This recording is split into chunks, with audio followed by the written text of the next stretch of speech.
자, 우리 예레미야. 일단 오늘의 본문 말씀 14장 13절로부터 22절까지의 말씀입니다. 14장 13절로부터 22절까지의 말씀 우리 다 같이 봉독하면서 하나님 앞에 나아가십시다. 이에 내가 말하되 슬프도소이다. 주 여호와여 보시옵소서. 선지자들이 그들에게 이르기를 너희가 칼을 보지 아니하겠고 기근은 너희에게 이르지 아니할 것이라. 내가 이곳에서 너희에게 확실한 평강을 주리라 하나이다. 여호와께서 내게 이르시되 선지자들이 내 이름으로 거짓 예언을 하도다. 나는 그들을 보내지 아니하였고 그들에게 명령하거나 이르지 아니하였거늘 그들이 거짓 계시와 점술과 헛된 것과 자기 마음의 거짓으로 너희에게 예언하는도다.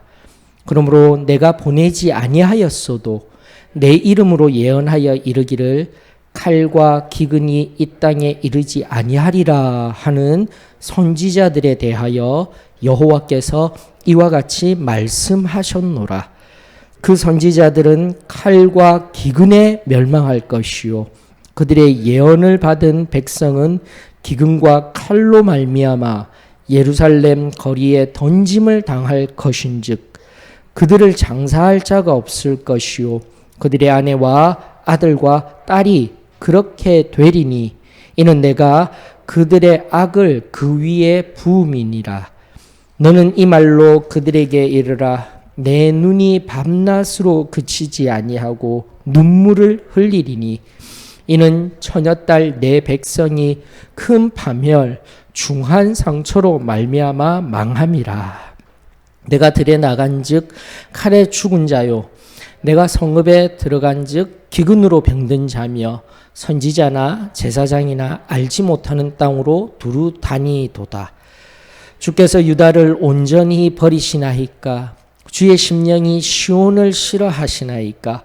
어찌하여 우리를 치시고 치료하지 아니하시나이까? 우리가 평강을 바라도 좋은 것이 없고 치료받기를 기다리나 두려움만 보나이다. 여호와여 우리의 악과 우리 조상의 죄악을 인정하나이다. 우리가 주께 범죄하였나이다. 주의 이름을 위하여 우리를 미워하지 마옵소서. 주의 영광의 보좌를 욕되게 마옵소서. 주께서 우리와 세우신 언약을 기억하시고 패하지 마옵소서. 이방인의 우상 가운데 능히 비를 내리게 할 자가 있나이까? 하늘이 능히 소나기를 내릴 수 있으리이까? 우리 하나님 여호와여 그리하는 자는 주가 아니시니까. 그러므로 우리가 주를 앙망하옵는 것은 주께서 이 모든 것을 만드셨음이니이다 하니라. 아멘.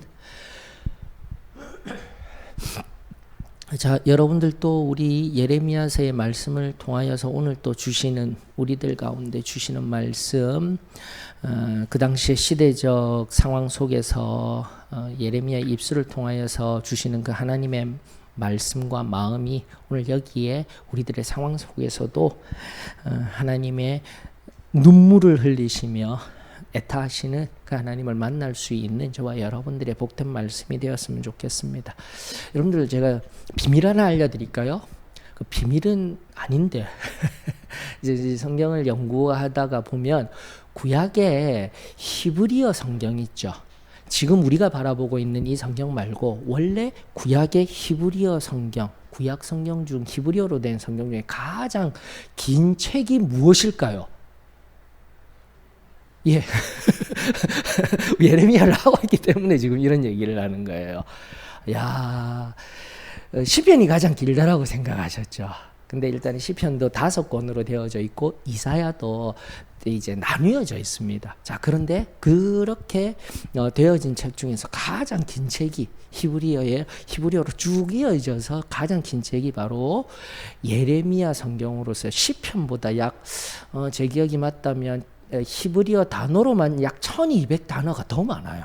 그 정도로 원래 히브리어 성경 속에서 가장 긴 책이고 나아가 내용 또한 우리가 지금 이제 앞서 나누어 드린 자료와 같이 시대가 왔다 갔다 하면서 내용 동안 정리되어지기가 쉽지 않습니다. 자, 그러나 그러한 긴 책, 그리고 제가 그 시대를 바르게 이제 분별하여서 배경을 삼아야 하는 것들이 어려운 이 하나님의 말씀, 그러나 지금 여기에 또다시 말씀하시며 또 해석, 그리고 우리들 가운데 적용함을 통하여서, 그리고 지금 내가 늘 바라보는 내 책에 다시 한번 이 시간 이러한 하나님의 말씀이 선포되며 또 가르쳐지는 이 시간이 그런 의미에서 굉장히 소중하고 귀한 거예요, 여러분들. 이 길고 생각보다 힘이 든, 이해하기가 힘이 든, 그리고 나아가 정말 영으로 바라보지를 못하면은 누가 말을 하였는지, 누가 또 대상이 되는지 분별하기가 힘든 것들, 성결의 관점 속에서 하나하나 지금 바르게 나아가는 이 시간이 참으로 귀하다 여기며, 우리 한번 예레미야서를 통하여서 그 눈물을 흘리시는 예레미야 선지자가 아니라 하나님의 마음을 이 지금 메말라가는 지금의 이 코로나 시기에 우리들 가운데 생수로 샘솟는 은혜들로 그렇게 바뀌어지는 은혜가 저 여러분들에게 임하여졌으면 좋겠습니다. 지겹다 하면 한도 끝도 없어요. 말씀이 그래서 설교입니다. 그러나 또 하나하나 또 보석을 캐내듯 그 지난한 과정과 지난한 수고를 하게 되면은 또 내 영혼에 반짝반짝 빛이 나는 보화를 캐낼 수가 있습니다. 그것이 이쪽 우리가 단순하고 순전하였던 말씀 속에 가장 강력한 진리로 우리들 가운데 주어진 그 말씀, 오늘 우리들에게도 새롭게 되어지며 말씀 속에서 보화를 캐낼 수 있는 저와 여러분들의 시간이 되었으면 좋겠습니다. 자, 오늘 13절로부터 시작되어지는 18절까지 크게 두 부분으로 맥락을 끊어서 이해하시면 도움이 되십니다. 이미 앞서 14장 1절로부터 12절까지의 강해를 통하여서 이제 계속 반복되어질 칼과 기근 전염병, 이것이 예레미야서에 등장하는 심판의 구체적인 예인 거예요. 세 가지인데 지금은 13절 하반절에 칼과 기근으로만 묘사되어져 있죠. 그러면서 여러분들이 눈여겨 앞으로 계속 반복되어질 마지막 시대를 살아가고 있는 남유다를 향한 심판의 메시지로서의 구체적인 세 가지 예입니다라는 것을 기억하시면서 이들에게 닥친 이유, 이러한 심판이 닥친 이유, 곧 우상숭배, 그리고 그 죄가 드러났음에도 불구하고 회개하지 않고 위선과 뻔뻔함으로 나아가는 이런 그 예레미야의 마지막 시대상 앞에서 오늘 우리들을 영혼을 점검하며 그 말씀이 우리의 심령을 쪼개어내어 주시니 얼마나 감사한 거예요. 다시 경고등이 딱 켜진 것이 얼마나 감사한 거예요. 그 은혜가 여기에 있음에 감사를 드리며 그렇게 하나님의 그 경고와 함께 눈물로 우리들을 애타게 부르시는 하나님의 음성을 경험하십시다. 자, 그러면서 13절로부터 18절까지 바로 거짓 선지자들에 대한 이야기입니다. 거짓 선지자들에 대한 이야기. 좀 더 확실한 것은 13절에 이제 내가 말하되 슬프도소이다. 여기에서는 예레미야가 말을 하고 있는 거예요. 바로 유다 땅의 거짓 선지자들에 의하여서 어떠한 것이 명확하게 예언되어졌냐면 그들의 표현으로는 13절 마지막 하반절에 보게 되면 13절 마지막 하반절에 확실한 평강이라고 되어 있습니다. 이 거짓 선지자들이 이야기하고 선포한 내용이 확실한 평강이래요. 이야, 확실한 평강. 자, 그런데 이게요, 히브리어로 키 샬롬 에메트입니다. 어디서 많이 들어본 것 같은데, 키 샬롬 에메트라는 히브리어로 되어져 있는 용어인데 여러분들 좀 더 이것을 바르게 이해하기 위해서 예레미야 4장 2절로 한번 가보십시다. 예레미야 4장 1절로부터 4절은요 중요한 구절입니다.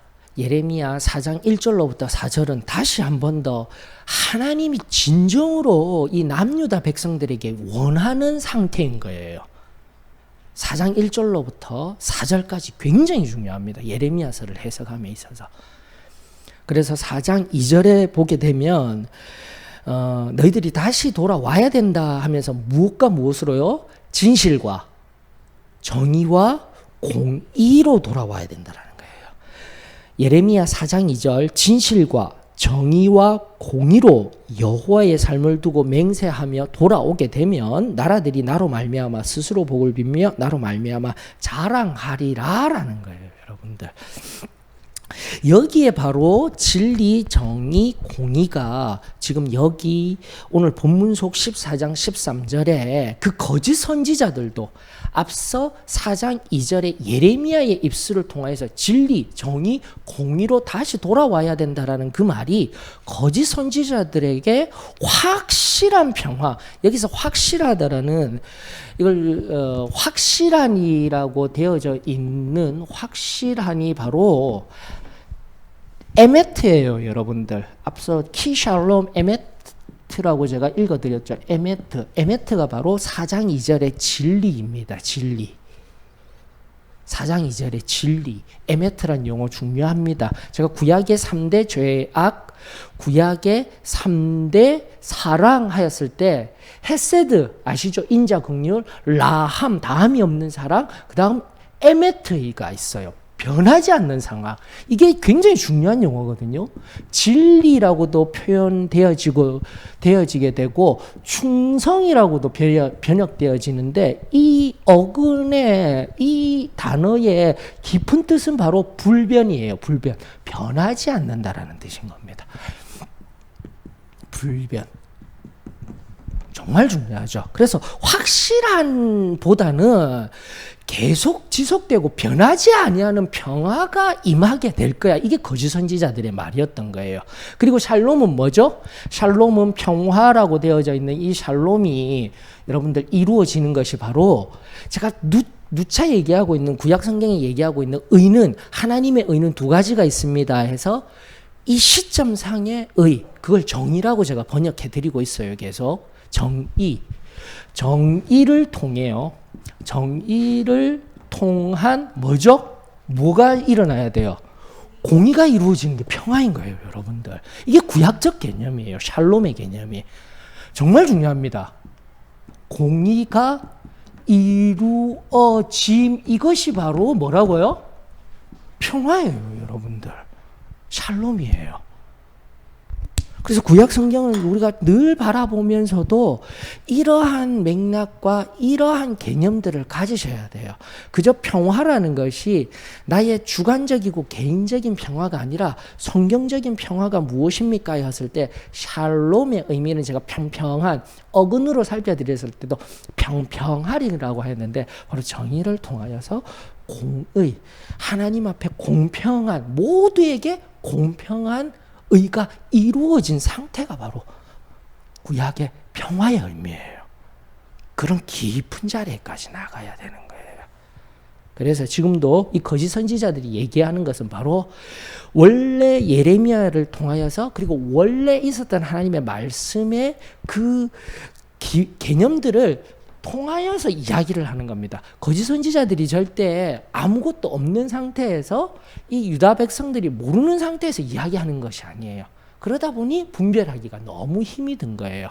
그러나 언젠가도 말씀드렸다시피 거짓 선지자와 참된 선지자의 그 선포되는 예언의 말씀이 구별되어지는 유일한 방법은 뭐라고 했죠? 미래적인 사건 속에서요. 그 예언된 말씀이 이루어지느냐 그렇지 않느냐, 그것이 바로 성경적인 답입니다. 지금 여기에서는 분별이 힘이 든 거예요. 왜? 이런 식으로 포장이 되어져 있기 때문에 예쁘게. 자, 요 정도로만 하고 넘어갑니다. 그래서 구약 전체 지금까지 제가 계속된 성경 공부 시간을 통해서 계속 제가 지금 말씀드리고 있는 구약 그 신명기 강해를 하면서 이미 다 알려드린 거예요.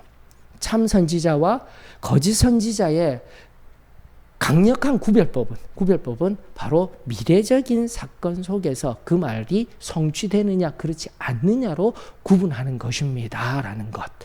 그게 바로 성경적인 참된 분별법입니다. 자, 그런 차원에서 사도행전 속에 있었던 사건이 여러분들 기억나시죠? 예, 사도들이 옥에 갇히게 되었을 때 바로 바리새인들과 제사장들의 선생님이었던 한 분 가말리엘이 이들을 처벌을 해야 될까요? 말아야 될까요? 했을 때 그 가말리엘이 정확하게 얘기하잖아요. 바로 이 관점을. 그들의 말이 맞으면 하나님이 영광 받으시고 하나님의 놀라운 일이 일어날 것이고, 그들의 말이 틀리면 그들 스스로 무너지게 될 것이다. 이것이 신약까지 연결되어져요. 오늘도 마찬가지입니다. 여러분들이 다시 한번 더 오늘날 들려지는 말씀 속에 일단 그때그때 분별, 왜 제가 지금 이 이야기를 깊이 있게 배경을 가지고 이야기를 하냐면 이것이 성경적입니다 하게 되었을 때 그 다음을 넘어갈 수 있어요. 다시 한번 더 미래적인 사건이 성취를 통하여서 알려져야 합니다라는 이 간단한 참된 선지자와 거짓 선지자의 그 예언된 말씀의 진위는 바로 미래의 사건 속에서 이루어지느냐, 성취되느냐 아니냐라는 것, 그것이 가장 큰 관점에 나오게 될 때 바로 이렇듯 비슷하게 포장된 말들이 나중에 어떻게 그 내면 속에서 거짓 선지자들에게 원인으로서 이유로서 작동되는지 하나님은 명확히 알고 계시는 거죠. 그리고 그것을 일단 예레미야 선지자에게 알려주셨는데 오늘날 왜곡되어지고 잘못된 것들과 대조 비교해야 되는 거예요. 자, 말씀으로 다시 돌아가십시다. 오늘 본문의 말씀, 바로 이런 앞선 배경 속에 확실한 평화. 맞아요. 정말 앞서도 구약의 개념 속에서, 그리고 예레미야가 4장 2절에 이미 말씀한 그 개념을 좀 더 잘 예쁘게 포장해서 확실한 평화, 키 샬롬 에메트라고 거짓 선지자들도 예언하고 우리는 평화하다, 평화가 있다 이런 얘기를 하고 있는데, 그 평화의 실제적인 그 거짓 선지자들이 얘기하는 실제적인 내용은 무엇이냐? 뭐 성경을 쭉 살펴봐도 13절, 14절에 보게 되면 하나님이 절대 보내신 자들이 아닙니다. 그렇죠? 근데 그 내용은 뭐라고 되어 있냐면 세 가지로 나와 있네요. 무엇과 무엇입니까? 14절에. 자꾸 성경을 보면서 찾아보는 거예요. 하나님이 명확하게 그 거짓 선지자들의 내용은 첫 번째 뭐예요? 거짓 계시와 점술. 이게 그렇게 되어져 있습니다. 이게 가와 이렇게 되어져 있다 보니까 우리 한글 성경으로는 이 좀 이해가 안 되게끔 되었고, 쉼표도 없다 보니까 끝마치고 하는 것들이 잘 안 되어져 있어요. 자, 그런데 원어의 의미로는 거짓 계시와 점술, 그리고 두 번째가 헛된 것, 그리고 세 번째가 뭐죠? 자기 마음의 거짓인 거예요. 자기 마음의 거짓으로 너희들에게 예언하였도다. 이것이 정확한 하나님의 말씀인 것이죠. 그래서 종합하게 되면은 다시 한번 더 성경 속에 등장하는 이 거짓 계시와 점술, 그리고 헛된 것, 자기 마음의 거짓이 무엇인지를 공동번역서가 잘 표현해 놨어요. 공동번역서 옆에다가 공동번역 이렇게 참조해 놓으면 나중에라도 도움이 되십니다.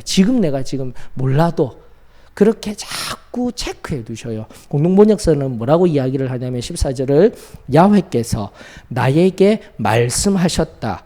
그 예언자들은 내 이름을 팔아서 거짓말을 하였다. 나는 그런 말을 한 적이 없다.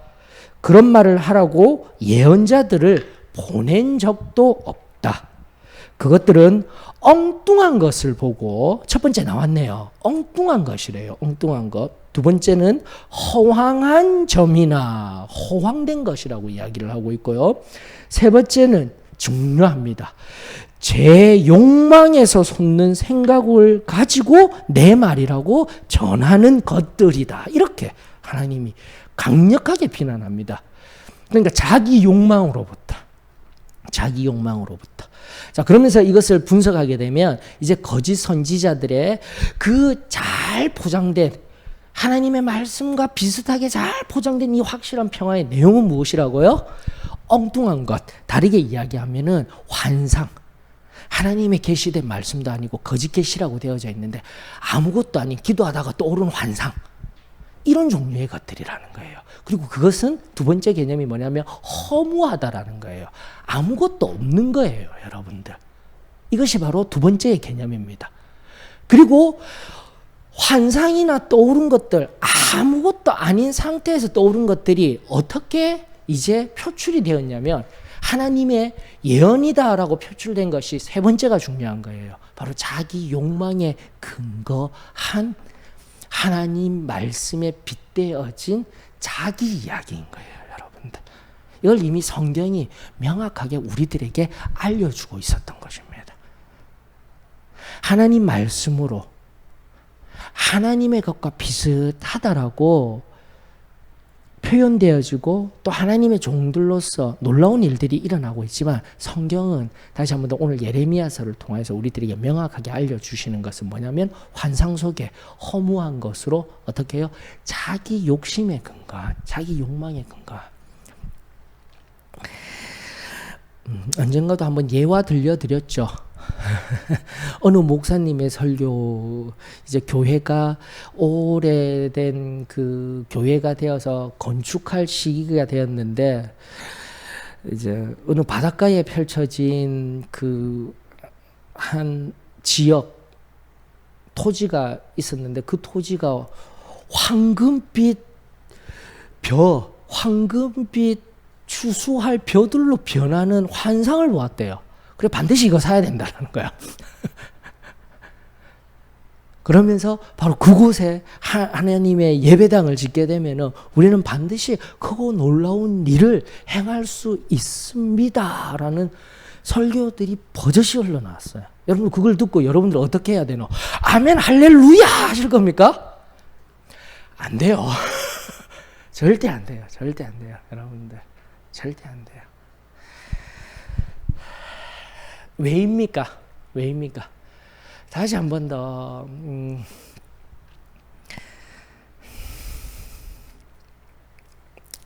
내가 더 깊게는 이야기를 안 할래요. 더 깊게 얘기하면 사단이 막 우리 생각에 그리고 우리의 상황 속에 막 틈탈 것 같아요. 자, 바로 이런 예화들, 이런 관점들을 통해서 지금 내가 필요로 하는 것에 의하여서 다시 한 번 더 환상이라는 나의 계시라는 이름으로 그 허무한 것들에 관하여서 진행하고자 하는, 나의 유익을 위해 무언가를 하고자 하는, 하나님이 말씀하셨던 하나님의 사랑을 세상 가운데 나타내고 우리가 행하여야 할 성경적인 그 모든 일들은 뒤로 한 채 좀 더 확장해서요, 개신교 전체적인 이야기를 하십시다. 중세교회와 같은 커다란 예배당만 건축하고 좋은 자리에, 목 좋은 자리에 예배당 건축한 게 그게 무슨 부흥입니까, 여러분들? 제가 절제하고 싶어요. 여기까지만 딱 얘기할게요. 교회 예배당이 없다 할지라도 뜨겁게 찬양하고 뜨겁게 하나님을 사랑하고 뜨겁게 섬기는 자들이 교회인 줄 저는 믿습니다. 목 좋은 자리에 가장 많은 사람들이 올 것 같은 교회 예배당을 만드는 게 아니에요, 여러분들. 그건 교회 아니에요. 그것은 부차적인 것도 아니에요, 여러분들. 본질하고는 전혀 거리가 먼, 우리에게 잘못 전도된, 여기서 전도라는 것은 우리가 말하는 전도가 아니라 우리의 생각과 우리의 욕망으로 오늘날의 시대성이 반영된 하나님의 말씀의 본질과는 전혀 잘못된, 우리가 원하였던, 우리 욕망에 근거하였던 것들입니다. 다시 한번 더 그 정도로만. 제가 더 이상 나가면은 안 될 것 같아요. 다시 한번 더. 교회 예배당은 커다랗게 만들어 놓고 텅텅 비어져 가는 그 상황 속에서 하나님 앞에 뜨겁게 예배드리는 그 모든 예배들은 사라진 상황 속에서 오늘 우리에게 진정으로 필요한 것이 무엇인지 다시금 깊이 살피며 하나의 예일 뿐이지만 우리가 가장 중요한 배경을 가지고요. 미래적인 사건 속에서 참된 거짓 선지자의 예언과 참된 선지자의 예언과 거짓 선지자의 예언을 분별하여야 합니다라는 그 성경의 배경을 가지고 오늘 다시 한번 더 하나님께서 명백하게 가르쳐 주신 계시되지 아니하는 허무한 환상 속에서 자신 또는 공동체의 유익만을 위한 예언의 말씀이면 그건 갖다 버려야 돼요. 절대 우리의 것이라 여기지 마십시오. 하나님은 우리만의 복만을 원하는 것이 아니라 다시 한 번 더 온 우주적인 하나님의 복, 한 영혼이 하나님 앞에 다시 돌아와 구원받고 하나님의 자녀가 되는 것이 진정한 하나님의 뜻입니다. 제발 얕은 자리에서만 우리 머무는 인생이 아니라 하나님의 온전하신 뜻이 무엇인지 우리 깊이 살피며 다시 정리합니다. 이 말씀들은 오늘 거짓 선지자들에 관한 예레미야서를 통한 그 마지막 시대 앞에 위선과 뻔뻔함 앞에서 하나님의 말씀도 잘 알아요. 구약의 내용도 잘 알아요. 이렇게 포장된 하나님의 말씀으로 선포되어지고 정말 평화만 지속되는 평화만 변하지 아니하는 평화만 있을 줄 알았는데 하나님은 칼과 기근이 온다라는 12절의 예레미야서의 말씀의 시작으로부터 바로 너희들이 그 칼과 기근이 없다 말하였던 너희들이 칼과 기근으로 인하여서 중요합니다. 따르는 자들도 그리고 따르는 자들뿐만이 아니라 따르는 자들의 아내와 아들, 딸도 그렇게 심판을 당할 거야 라고 바로 여기에서 우리가 두려워해야 되는 거예요. 오늘날 그 얄팍한 심리학에 물든 기독교의 진리, 하나님의 말씀이 중심이 되지 아니하고 긍정해야 합니다. 하나님의 복과 위로와 사랑과 긍정적인 언어와 긍정적인 사고로서만 가야 됩니다. 근데 하나님의 말씀은 너무나 명확합니다. 이런 거짓 선지자들의 원래 성경적인 배경 속에 거짓 선지자들을 어떻게 분별하는지와 또 내용적인 것을 어떻게 분별하는지 우리들에게 알려주시고 성경은 말합니다. 그 거짓 선지자들뿐만 아니라 거짓 선지자들을 따르는 자들의 아내와 아들과 딸까지 칼과 기근에 의하여서 16절 보셔요. 16절에 의하여서 여러분들 비참하게 길거리에서 내동댕이 쳐짐을 당할 거야 라는 말씀, 이 심판의 말씀이 오늘 우리들에게 바르게 적용되어져 하나님의 계시된 말씀을 꼭 붙들며 그리고 우리의 가운데 운행하시는 성령 하나님의 말씀을 아무렇게나 해석하는 것이 아니요 다시 한번 더 하나님의 영으로 말씀과 영으로 바르게 살피고 더욱더 깊이 살피고 세밀하게 살펴서 하나님의 순전한 진리 가운데 아멘으로 화답하며 순종하며 나아가는 저와 여러분들이 되어지기를 주의 이름으로 축원합니다. 여러분들 예로부터도 우리 오복 가운데 마지막 복이 바로 고종명이죠. 고종명. 잘 죽는 것. 오늘날의 표현으로는 웰다잉이라고 이야기를 합니다. 요즘은 잘 죽어야 된답니다. 잘 죽어야 된답니다. 근데 이것도 삶과 연결되어진 개념이에요. 우리는 잘 죽는 존재가 아니라 바르게 죽는 존재가 되었으면 좋겠습니다. 이게 굉장히 중요합니다. 계속해서 잘 살고 자꾸 포장되어져요. 말들이 오늘날의 사상에 의해서. 근데 기독교가 자꾸 수용을 해요. 전 솔직히 너무 좀 속상해요. 잘 살고 그거 하나님 뜻이야. 그리고 죽는 것까지 잘 죽어야 되는데 아니요. 바르게 살고 바르게 죽어야 돼요. 교묘하게 조금씩 오늘 예레미야서의 핵심은 바로 이겁니다. 거짓 선지자들도 하나님의 말씀을 알고 하나님의 말씀에 의거하여 시대 앞에 거짓을 예언하였습니다. 이것을 우리가 오늘날에도 바르게 이해해야 돼요. 내 세계관 속에, 내 가치관 속에 침투하여진 오늘날의 세상적 사상관을 내가 붙들고 거기에 내가 내 중심 속에 이야기하고 말하고 살아가지 않는지 살피면서 다시 한번들 바르게 살고 바르게 죽음을 맞이할 수 있는, 그리고 천국 문을 통과할 수 있는 은혜가 우리 소망교회 가운데 충만하기를 주의 이름으로 축원합니다.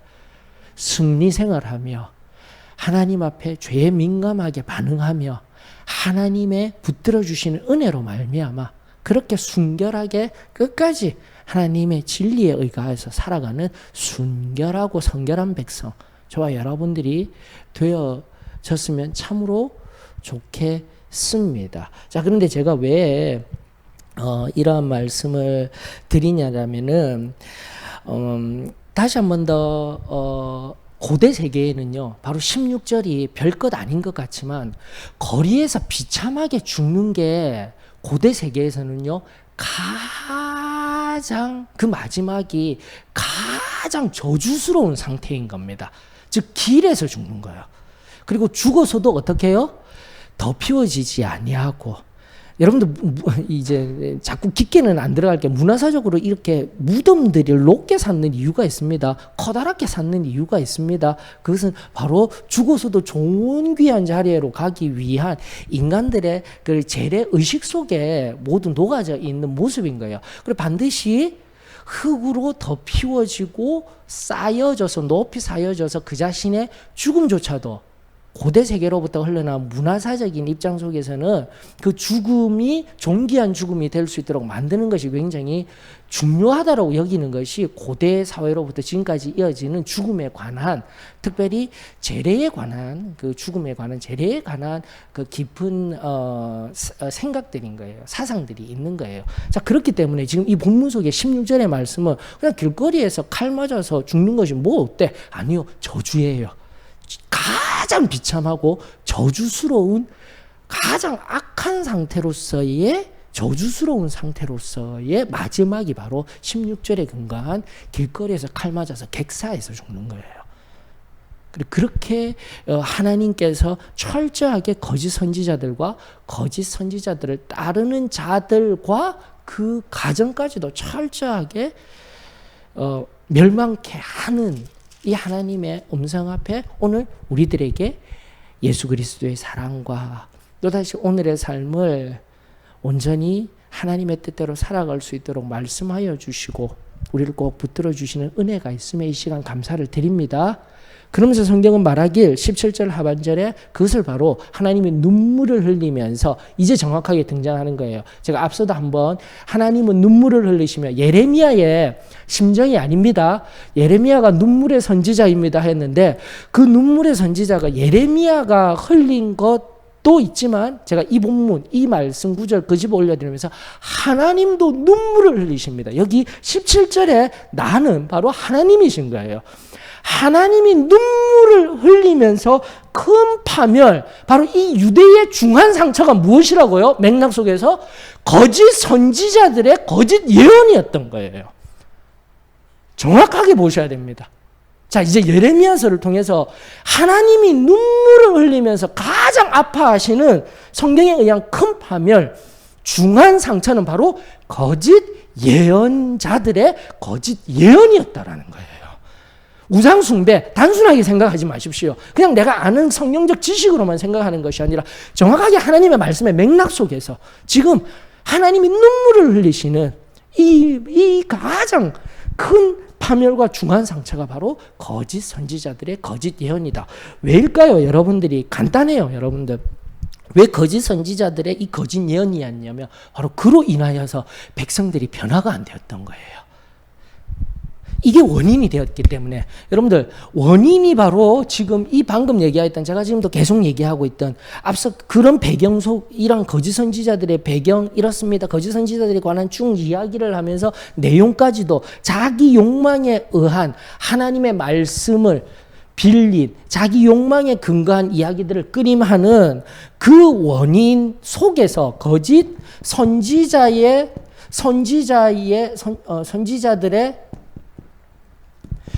예언이 하나님의 말씀처럼 포장되어져 있었기 때문에 얻어지는 결과가요. 무엇이라고요? 우상숭배가 계속되어지는 상태가 되는 거예요. 그 백성들이 우상숭배를 계속하고 잘못된 길을 가고 있는 것이 그 죄의 현상만으로 이것이 잘못되어져서 우리가 죄 지으면 안 됩니다 하는 것이 아니라 좀 더 깊이 들어가게 되면 무엇이 문제라고요? 가르침이 문제였던 거예요. 하나님의 말씀이 바로 세워지지 못하고 바로 들리워지지 못하고 바로 선포되지 못함으로 말미암아 이 백성들에게 종교 혼합주의라는 결과가 등장하게 된 거예요. 우상숭배라는 결과. 중요한 개념입니다, 여러분들. 종교 혼합주의. 지난번부터도 계속 이야기하고 있는 우리 안에 하나님을 알면서도 또다시 하나님이 아닌 것들을 지금도 사랑하고 섬기고 있는 이유는 바로 하나님의 말씀이 참으로 전하여지지 못하고 바르게 알려지지 못함으로 말미암은 것입니다. 사랑하는 성도 여러분, 오늘도 우리들 하나님의 말씀 앞에 온전히 바로 설 수 있기를 주의 이름으로 축원합니다. 그러면서 우리가 전통적으로 사도의 신앙교회 안에서 바로 이 시점 안에서 결국은 예전에는 교리적인 관점에서 우리가 가르치는 말씀이 진리입니다 하였는데, 자 이제는 확장하십시다. 저는 진리임을 믿습니다. 자꾸 확장해서 우리가 살펴야 돼요. 이 말씀의 진리가 어디로부터요? 말씀으로부터요. 아멘이시죠? 이 개념도 명확하게 이해하셔야 됩니다. 우리가 전하는 교리적 진리 맞아요. 이 진리가 어디로부터 왔다고요? 말씀으로부터, 계시된 하나님의 말씀으로부터 왔다 하였을 때 우리가 앞선 세대 가운데 항상 이 시점에서 우리의 그 진리의 말씀에 다림줄을 내려야 합니다. 바로 이러한 연유 때문에 다림줄을 내려야 합니다라는 이 아모스서 7장 7절에서 8절의 말씀을 이제는 확장하여서 하나님의 말씀입니다로 명확히 이해가 되어져야 되는 거예요. 아멘이십니까? 정말 중요합니다. 교리도 맞아요. 그러나 교리의 원래 근원적인 하나님의 말씀. 아모스서 7장 7절에서 8절. 우리 예전에 설교 가운데 바로 이러한 관점으로 쭉 흘러갈 때 다시 한 번 더 죄짓지 아니하는 승리 생활을 하십시다. 성경에 입각한 가장 단순한 진리가 선포될 때, 그러므로 우리는 바로 성벽으로부터 다리워진 다림줄이 중요합니다. 우리 예전에 밥 비숍 목사님이 한 3번, 4번 정도 한국을 방문하셨을 때, 2번째 방문하셨을 때 제가 기억하고 있습니다. 다림줄을 가지고 오셔서 바로 이 본문을 가지고 설교를 하셨어요. 다림줄이라는 것은 바로 우리 건축할 때 보게 되면은 벽돌을 바로 쌓고 정확하게 하기 위해서 측정하는 그 도구 아시죠? 세문하게 돼요. 그거예요, 그거. 자, 그래서 연결해서 여러분들이 예전에 들었던 말씀, 내가 다 알아가 아니라 지금 흘러들어오는 말씀의 맥락 속에서 살펴야 됩니다. 단순하게 죄가 아니라 지금 뭐가 지금 가장 큰 문제라고요? 거짓 예언자들의 예언인 거예요. 17절의 말씀에서 다시 한 번 더 큰 파멸, 그리고 나아가 중한 상처로 되어져 있는 것들이 바로 이 모든 것들 가운데 하나님의 말씀에 다림줄을 내려야지 우리가 이 가운데 진리로 성별되어져서 죄짓지 아니하는 순결한 삶의 가장 단순한 우리 진리의 고백으로 나아갈 수 있습니다. 연결이 되어져야 돼요. 자, 아모스 7장 7절에서 8절 말씀 우리 잘 알고 있죠? 그래서 기록하는 겁니다. 아모스 7장 7절에서 8절. 또 내게 보이신 것이 이러하니라. 다림줄을 가지고 쌓은 담 곁에 주께서 손에 다림줄을 잡고 서셨더니 여호와께서 내게 이르시되 아모스야 내가 무엇을 보느냐? 내가 대답하되 다림줄이니이다. 주께서 이르시되 내가 다림줄을 내 백성 이스라엘 가운데 두고 다시는 용서하지 아니하리니. 맞죠? 다시는 이스라엘을 용서하지 아니하겠다라는 말씀과 함께 유다 백성들에게도 동일하게 지금 하나님이 심판하시겠다라는 거예요. 제가 미리 앞서서 갈게요. 여러분들 그러면서 뒤에 19절로부터 22절은 금방 넘어갑니다. 다시 한 번 더 예레미야가 되었든 백성이 되었든 하나님 앞에 탄원하고 있어요. 그 탄원도 하고 있는데 15장 1절 한번 보셔요. 다음 주에 강해를 하면서 나가겠지만 15장 1절에 뭐라고 되었어요? 모세와 누가 와도요? 모세와 엘리야가 와도 나는 안 듣겠다라는 거예요. 심판하겠다라는 겁니다. 이 심판은 이미 정해졌습니다, 여러분들. 이런 말씀의 맥락 속에서 다시 한 번 더 오늘 우리에게 가장 중요하게 지금 이 시간 그냥 단순하게 죄 지으면 안 돼, 우상 섬기면 안 돼, 또 하나님 알면서도 사랑하는 것들이 있으면 안 돼가 아니라 지금까지 연결되어진 이 말씀 속에서 정확한 하나님의 말씀의 가르침은 바로 하나님이 지금도 눈물을 흘리시는 원인론적인 죄의 문제는 바로 거짓 선지자들에 의한 예언, 잘 포장된 말씀으로 잘 포장된 오늘의 자신의 유익과 욕망을 쫓아 살아가고 있는 이 예언에 근거한 삶이라는 것을 우리가 바르게 깨달아서 오늘 또다시 하나님 앞에 순결한 자리로 나아가는 은혜가 있기를 원합니다. 자, 그리하였을 때 여러분들 이러한 다림줄에 근거한 신앙을 다시 교리적인 신앙의 차원에서 정리를 하십시다. 반드시 우리는 체험적 신앙이라는 교리적 다림줄을 내려야 합니다. 아멘이시죠? 3 중에 뭐죠? 구원, 성결, 뭡니까? 성령 침례. 반드시요. 그래서 지금도 아직 이 은혜를 경험하지 못하신 분이 계시다면 반드시 사모하고 지금도 먼저 우선성을 가지고 구원, 성결, 성령 침례를 사모하며 엎드려야 되는 거예요. 엎드려야 되는 거예요. 그냥 내가 은혜도 없는데 자꾸 그냥 내버려 두게 되면 안 되는 겁니다. 이것이 먼저 체험적 신앙으로 세워져 있어야 되고, 가장 간단한 다림줄은 그 이후에, 그럼 신앙을 받은 체험적 신앙을 경험한 후에, 지금도 제가 계속적으로 말하고 있지만 체험적 신앙 후에 승리의 복음이라고 이야기하고, 그 다음 뭐죠? 죄 짓지 아니하는 삶을, 다시 한번 더 승리하는 삶이죠. 우리 잘 알고 있는 승리하는 삶을 가장 간단하게 복음이 무엇이냐 하였을 때 삶의 영역에서 2가지, 하나님 사랑과 이웃 사랑이라니까요. 하나님 사랑, 뭐요? 이웃 사랑이에요, 여러분들. 이것만 딱 정립하시면 되는 겁니다. 은혜 받고 그냥 있는 것이 아니라 하나님을 사랑하는 거예요. 은혜 받고 난 연후에 승리하는 삶이, 성경의 수많은 것들 중에 죄 짓지 말아라, 죄는 이제 주관화된 거예요. 내가 판단하고 있어요. 이거 아니에요. 성경을 알아야 되는 거예요. 오히려 은혜 받은 우리 성도들이 더욱더 사랑하여야 할, 은혜 받고 난 뒤에 사랑하고 내 삶의 중심이 되어져야 할 게 무엇이냐고요? 말씀입니다, 여러분들. 말씀의 기준에 의거하여서 바로 하나님을, 죄가 무엇인지를 아는 거예요. 갈라디아서 또 안 찾아봐도 돼요. 다시 율법을 통하여서, 말씀을 통하여서 죄가 무엇인지를 알아야지 내가 정확하게 죄로부터 승리하는 삶을 살아갈 수가 있는 겁니다.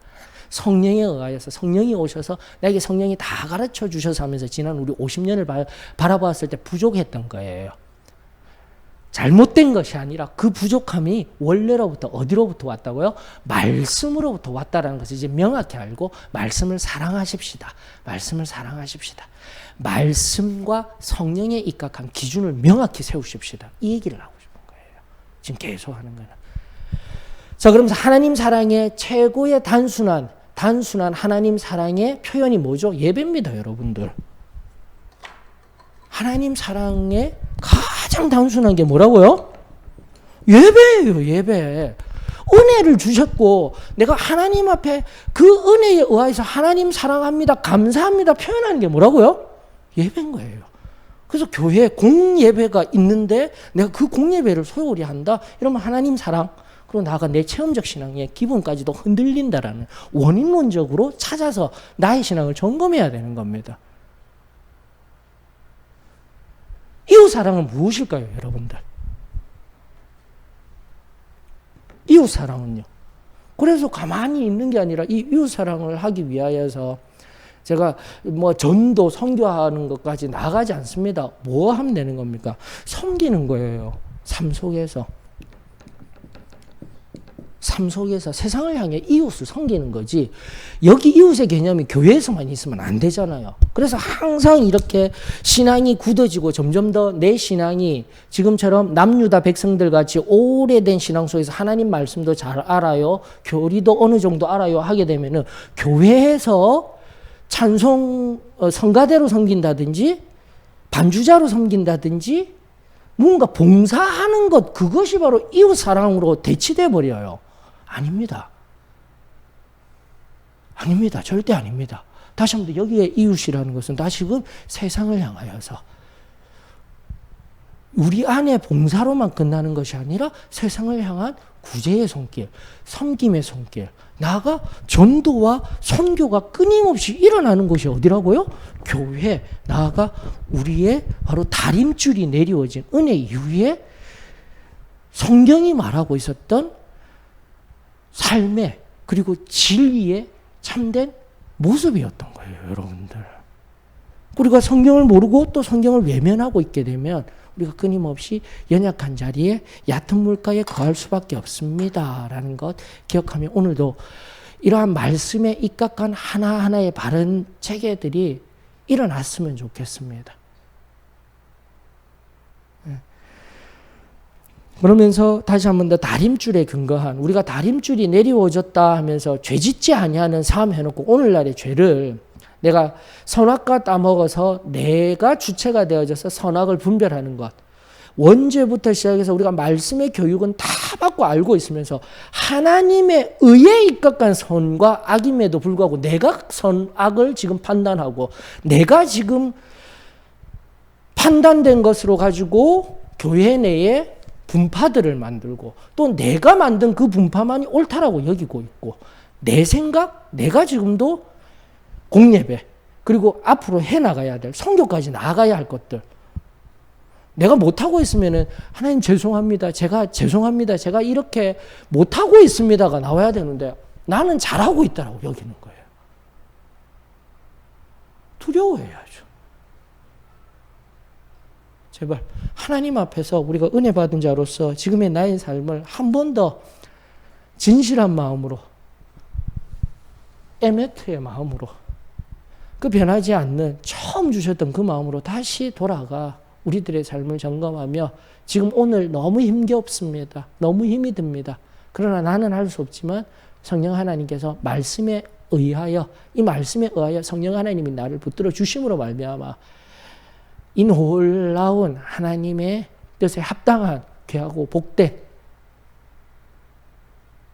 하나님의 인도하심에 저와 모든 성도들이 함께 참여하며 바로 그 참여함 속에 하나님의 놀라운 은혜가 있습니다. 우리 기억하며 한 걸음 한 걸음 나아갈 수 있기를 주의 이름으로 축원합니다.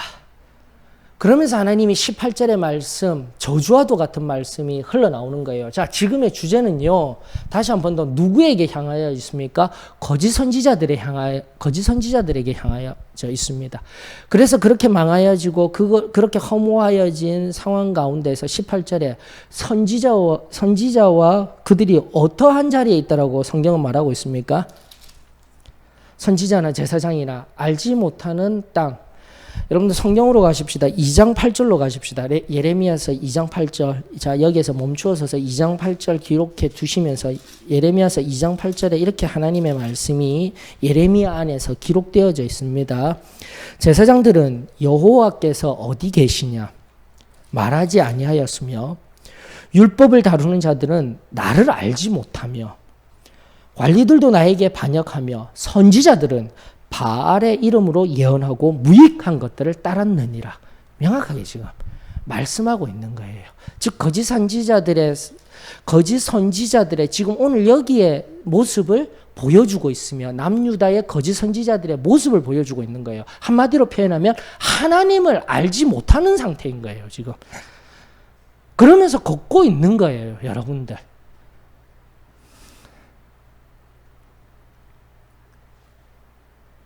원래 선지자들이, 제사장들이, 고관들이, 율법학자들이 하나님을 더 잘 알아야 되는데 그들이 지금 모르고 있다라는 거예요. 이것이 바로 지금 떠도는 듯한 삶을 살아가고 있는 모습입니다. 예레미야 2장 8절과 연결하여서 바로 이것이 하나님을 모르며 또 확실한 평화가 있다. 사역 중심에 내가 무언가를 하고 있기 때문에 아무렇지도 않아. 그리고 그 말씀에 입각해서 우리도 예배 드리고 있으니까 아무렇지도 않아. 한 번 더 깊은 자리로 나아가 우리 자신을 점검해 봐야 한다는 것이죠. 그러면서 여러분들 호세아 17장으로 좀 넘어가 보십시다. 호세아 9장 17절. 이미 우리가 살폈던 이스라엘을 향한, 원래 호세 아모스, 제가 총론 성경 총론 시간 하면서 호세 아모스는 누구를 향한 예언이었죠? 이스라엘을 향한, 북이스라엘의 멸망을 향한 예언이었습니다. 이미 역사의 과거 속에 이러한 하나님의 말씀의 예언과 함께 북이스라엘이 멸망되어졌음에도 불구하고 동일한 모습이 남유다에게 계속 반복되어져 있고, 또 나아가 이 아모스와 호세아서를 통해서 하나님이 한 번 더 명확하게 너희가 지금 거짓 예언자처럼 살아가게 되면 미래적 사건으로서의 심판을 당하게 될 것이다 라고 하나님의 말씀을 또 새롭게 볼 수 있어야 되는 거예요. 호세아서 9장 17절에 뭐라고 되어져 있습니까, 여러분들? 9장 17절에 의하면 그들이 듣지 아니하므로 내 하나님이 그들을 버리시리니 그들이 여러 나라 가운데 어떻게 한다고요? 떠도는 자가 되니라. 디아스포라, 즉 바벨론에 의한 멸망에 의하여서 디아스포라, 흩어지다라는 그 헬라어에 의한 떠도는 자들이 되게 됩니다라는 말씀이 성취가 되는 거예요. 즉 과거적 사건이지만 미래적, 지금 이 본문 속에서는 호세아와 아모스는 과거적 북이스라엘을 향한 예언이었습니다. 그러나 이 말씀이 바로 오늘의 이 14장 18절에, 예레미야 14장 18절의 말씀과 연결되어지면서 그 과거적 사건이 너희들 미래적 사건이 될 거야 라고 하나님이 말씀하고 계시는 거예요. 좀 더 미래적 사건은 무엇일까요? 바로 그런 거짓 선지자들이 결국 궁극적인 영원한 형별, 흑암 가운데, 흑암을 넘어서서 불 구덩이에서 떠도는 인생들이 되어지게 될 것입니다. 오늘날 너무나도 인기도 없고 아무도 말하지 아니하는 지옥의 불 속에서 떠도는 인생이 될 것입니다. 하나님이 없는 그곳에서 떠돌게 될 것입니다. 우리들에게 바르게 성경의 말씀들이 적용될 수 있기를 주의 이름으로 축원합니다. 자, 마지막을 향해 나아가십시다. 그러면서 19절에서 22절까지 앞서 말씀드린 바와 같이 백성이 되었던 예레미야가 되었던 다시 한 번 더 회개의 탄원의 형식으로 되어져 있어요. 하나님 앞에 회개하는 듯 하였지만, 회개하는 듯 이미 답이 나와버렸네요. 진정한 회개가 아니라는 겁니다. 맞습니까? 앞서도 이미 14장 그 본문을 통하여서 8절을 통하여서 이미 뉘앙스도 이야기 드렸고요. 지금도 마찬가지입니다. 19절로부터 22절까지는 진정한 회개의 의미가 아니에요. 그렇기 때문에 진정한 우리가 아는 또 성경의 전반적인 사실은 하나님이 진정으로 회개하면 돌이키신다, 안 돌이키신다? 예, 우리는 그것을 믿습니다.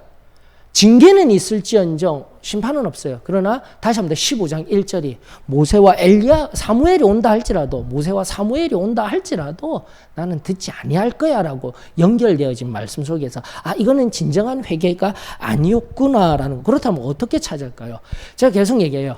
이런 확실한 평화도 있지만은 지금도 거짓된 선지자들의 예언에 의하여서 거짓된 말에 그게 편하니까 그렇게 살아가는 인생들은 회개도 임기응변식이에요.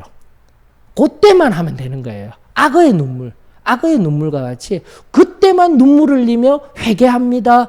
제가 잘못했습니다. 하듯이 회개하고 있어요. 여러분들 회개는 완전히 돌아서야 됩니다. 아멘. 회개는요, 정확하게 돌아서서 온전히 하나님에 붙들려서 하나님 뜻대로 하는 것이 진정한 회개이고 하나님의 말씀에 입각하여 사는 삶이 진정한 회개입니다라는 것. 그리고 이걸 누가 얘기했을까요? 예레미야가 이야기를 하였던 겁니다, 여러분들. 어디에요? 앞서 제가 말씀드렸던 예레미야 4장 1절에서 4절을 또 보셔요. 다른 거 말고 4절로 돌아가 볼까요? 4절에서 하나님이 이야기하셨던 것이 무엇입니까? 예레미야 4장 4절 다 보았던 것. 그리고 예레미야 속에서 자꾸 해석이 나와야 돼요. 예레미야 4장 4절, 우리 그토록 잘 알고 있었던, 이미 있었던 말씀. 유다인과 예루살렘 주민들아, 너희는 스스로 할례를 행하여 너희 마음에 가죽을 베고 나 여호와께 속하라. 그리하지 아니하면 너희 악행으로 말미암아 나의 분노가 불같이 일어나 사르니 그것을 끌 자가 없으리라. 하나님께서 이미 예레미야를 통해서 말씀해 주셨어요. 지금까지 알고 있던 하나님의 구약의 말씀, 성전에 하나님이 거하셔. 아니요, 성전이 이제 다 회파될 거예요. 다 부서질 거예요. 성전에만 계시는 하나님이 아니라 바로 우리가 이제 고린도전서의 말씀을 통해서 알듯이 우리의 마음이 뭐예요? 우리의 마음, 우리의 영혼이 성전이 되었어요. 예수 그리스도를 통하여서. 그러면서 이제 새 계명까지 나오는 게 예레미야서까지 확장해서 계속 나오게 겁니다. 거기까지 가면 너무 힘들어요. 자, 그런데 하나님이 원하시는 것은 뭐라고요? 어디 가서 성전에서 예배드리고 어디 가서 그것 하라는 것이 아니라 우리 마음에 할례를 행하라라는 말씀이에요. 아멘이시죠? 사장이 이미 등장했어요. 그런데 여기서는 아직도 21절 보셔요, 여러분들. 21절에 아직도 그 보좌에, 그래서 진정한 회개가 아니라는 겁니다, 여러분들. 본문 14장 21절로 나아가게 되면은 주의 이름을 위하여 우리를 미워하지 마옵소서. 아직도 주님한테, 주님의 이름으로 우리를 미워하지 마십시오.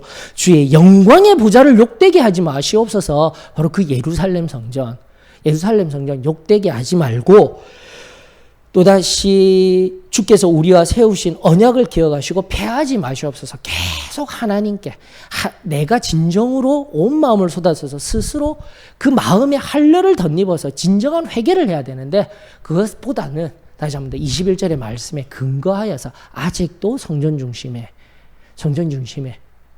성전에만 계시는 하나님 이미 우리 예레미야를 통하여서 이미 앞서 하나님이 원하시는 진정한 회개는 알려주셨건만 진정한 회개를 하지 못하는 것을 하나님이 우리들에게 이야기하고 있습니다. 이것이 바로 계속해서 어디입니까? 유대인들이 예수님 당시에도 다시 한 번 더 육신의 할례를 가지고, 그리고 우리가 예수님을 믿고서도 초대 교회에 끊임없이 할례파, 부의할례파 싸우게 되었을 때 이렇듯 연결되어지는 거예요.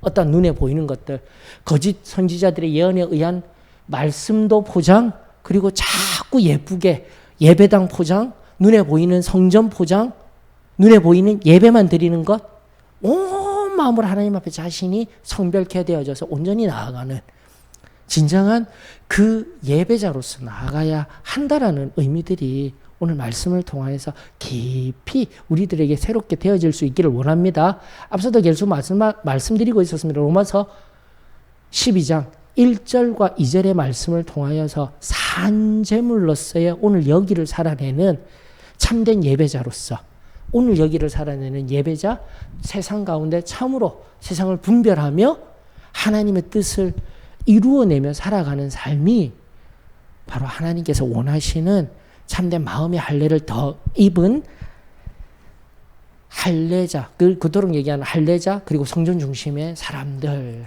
그것이 하나님의 백성들을 향한, 하나님의 자녀들을 향한 하나님의 말씀입니다.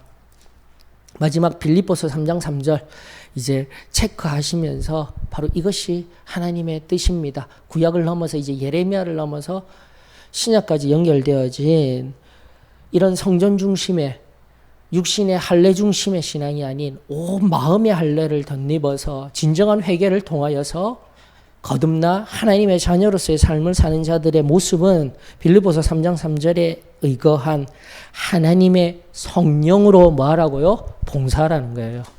하나님의 성령으로 봉사하며 그리스도 예수로 자랑하고, 내 육신의 자랑이 아니라 자기 유익에 의한, 자기 욕망에 의한 것을 채우고 그것을 선언하고, 우리가 예배당 잘 짓고 우리 예배 잘 드리자, 이거 하나님 원하시지 아니하신다고요. 다시 한 번 더, 그리스도 예수로 자랑하고 육체를 신뢰하지 아니하는 우리가 곧 할례파라. 저와 여러분들의 이 유익한 하나님의 말씀과 또 우리가 너무나도 잘 알고 있는 영으로서 성별케 되어져 지금 여기에 영으로서 살아가는 순결한 신앙, 그 좁은 길의 신앙, 그것이 참된 할례파였구나.